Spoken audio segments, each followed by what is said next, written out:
Jadi rumah singgah ini adalah rumah singgah yang sudah lama RSUD Provinsi garap sejak tahun 2018 pasca gempa. Sehingga ketika itu kita sangat bisa mengatur rumah singgah ini, gitu ya. Sehingga ketika itu ada transisi, gitu ya, ada bangunan baru yang kita bangun di sana, yaitu gedung COVID. Alhamdulillah bisa berjalan dengan baik, dan kita memang memiliki pengelola yang profesional, gitu ya, dengan pengelola dari rumah sakit. Kemudian setelah itu pindah ke depan IGD lama rumah sakit provinsi. Di sana juga sangat kondusif, gitu ya, karena memang dikelola dengan baik sama kita, sama RSUD provinsi. Karena tahun 2021 itu ada kegiatan Superbike, sehingga pengembangan layanan menunjang kegiatan itu dibangun helipad di sana, dan kita kemudian memindahkan rumah singgah ini juga ke tempat yang representatif juga di depan. Dan kemudian pada tahun 2023 ya pembangunan RSUD ini, dan itu juga kena dengan dampak pembangunan. Akhirnya kemudian ada opsi ketika itu untuk kita relokasi. Tapi karena sedang disiapkan ketika itu dan ada sisa 2 pasien yang ada di sana, kemudian kita mengambil salah satu sisa direksi kit bekas bangunan kontraktor ketika melakukan pembangunan. Itu sebenarnya bukan rumah singgah yang menjadi rumah singgah, gitu ya, karena ada rencana dibangun yang permanen bersama dengan Basnas. Tapi ongoing ketika itu ada sisa 2 pasien bersedia di sana, gitu ya, dengan kita kelola. Tapi dalam perjalanan, karena itu adalah bukan bangunan yang sangat representatif, gitu ya, karena bekas direksi kit semi permanen, dan kita juga melihat asesemennya ini tidak begitu baik bagi safety, gitu ya, sehingga ada rencana kita siapkan ke yang lebih permanen dan lebih bagus dan lebih nyaman. Tapi dalam perjalanan memang di sana kita lihat ada yang tidak berkepentingan di sana, gitu ya, tidak berkepentingan, sehingga ini yang membuat kami bukan lepas kontrol ya, agak pecah konsentrasi untuk mengelola rumah singgah itu, sehingga di sana kami tidak bisa kontrol. Kemudian banyak yang pasien maupun keluarga pasien yang masuk yang kita tidak tahu datanya. Seperti itu. Pak, beredar video ataupun juga informasi Pak kalau mereka itu digusur dan mereka juga di sana masih ada keluarga yang sedang dirawat juga di RSUD, tapi mereka digusur, itu bagaimana Pak? Kalau mengenai penggusuran, ini memang tidak ada penggusuran sama sekali. Kemarin itu kita rencana hanya ingin memastikan bahwa pasien yang ada di rumah singgah sementara itu ya, itu bukan rumah singgah sebenarnya gitu ya, itu rumah singgah yang kemudian kita kemas sambil menunggu jadinya rumah singgah. Kemarin itu hanya ingin dipastikan tidak overload gitu ya, disesuaikan dengan kapasitasnya. Dan memang pada saat itu kita ingin buat bertahap sehingga tidak ada penggusuran. Hanya kita ingin pastikan dengan satu sisa bangunan yang sudah ada di sana itu masih bisa menampung sementara sampai dia jadi bangunan yang sedang disiapkan di belakang. Jadi kalau penggusuran itu tidak ada. Dan yang kemarin dibongkar itu adalah memang yang sudah kosong. Jadi adapun penggusuran itu tidak ada. Hanya kami ingin memastikan transisi, kalau di dalam istilahnya itu, ini kita winning nih, bertahap, supaya memang ketika ada satu sisa bangunan yang masih bagus, di sana kita pertahankan jumlahnya. Itu estimasinya 8 orang pasien atau penunggu di sana, sehingga nanti yang sudah kosong ini akan kita alihkan, termasuk materialnya ke belakang. Jadi tidak ada penggusuran. Artinya situasi terkini di sana masih ada pasien atau seperti apa Pak di rumah singgah itu? Saat ini sekarang masih ada.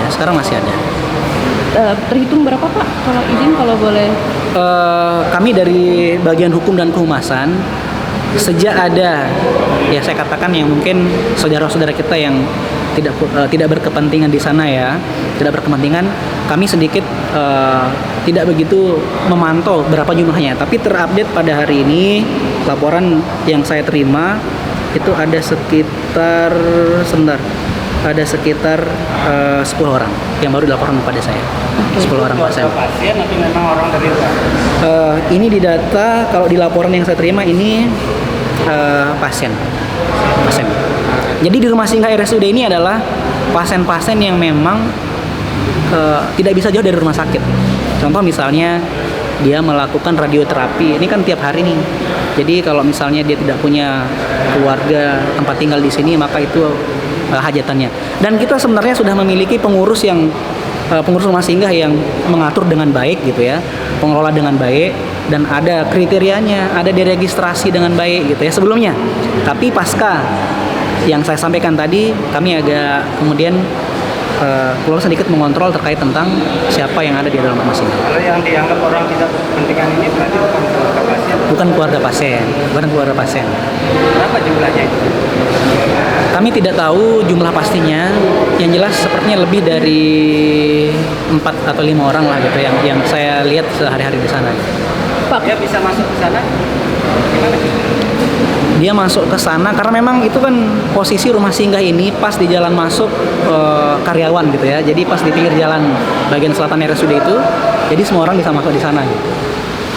artinya keputusan akhirnya sekarang terhadap keluarga pasien yang menempati rumah singgah itu seperti apa Pak dari rumah sakit sendiri? Ya, berdasarkan hasil koordinasi kita pada hari ini dengan pihak kepolisian, kemudian TNI, Satpol PP, kemudian pemerintah Kota Mataram dan pemerintah Provinsi NTB, kita akan tetap kedepankan upaya-upaya persuasif sehingga semua ini bisa kita bicarakan dengan baik dan bisa kondusif seperti biasa.